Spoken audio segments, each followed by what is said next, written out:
I guess yung as a team, we need to learn to play, especially on the defensive end, yung maging consistent.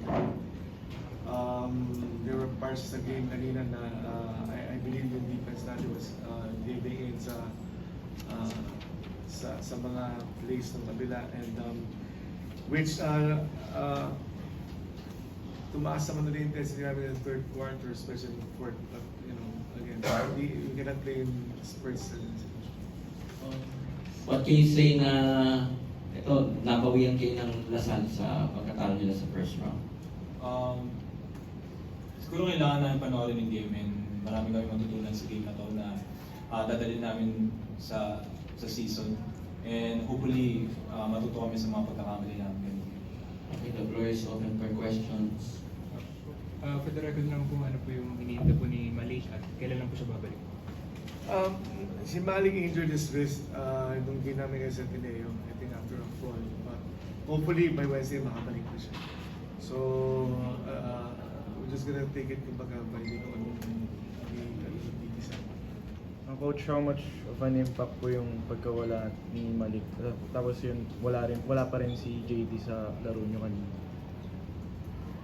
Of course, si Malik and JD naman would always be key parts sa team namin. But for me, we won't take this as a reason as a team or whatever happened today.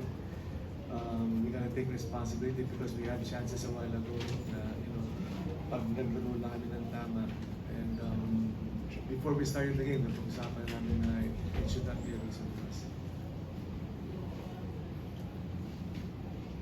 Coach, with the loss, kumbaga, dikit-dikit na kayo ng Angel and Lasal for top 25 team. Gaano kalaking, kumbaga, pagkatalo to moving forward? I'll be looking forward for the next game. Hindi ko naman pinipay masyado attention sa standing kasi siyempre we need to deal with yung mga games na darating. So wherever it takes us, tatanggapin naman namin yun as Coach, si JD, may time na yun. Si JD. JT, according sa sa recognition ko siya, he's doing better, and hopefully by Wednesday makabalik na siya. Coach Jay, ano na lang yung magiging mindset mo sa mga next games so para mabawi from this loss? Yung usual na mindset namin na alam mo yun, kung ano man yung ibigay na pagsubok sa amin, may solution-oriented lang kami. Kasi yun yung binibuild namin ng culture.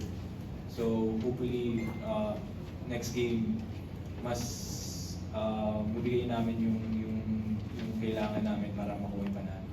Si Jay, tingin mo ba nagkaroon ng konting complacency sa team dahil sa maganda niyang simula or sadyang kinakapis natin kayo dito? Sa tingin ko, ganun pa rin yung problem namin, yung inconsistency sa game. Parang may roller coaster na tataas yung energy namin and then bababa. So, andun pa rin yung problem namin na inconsistent.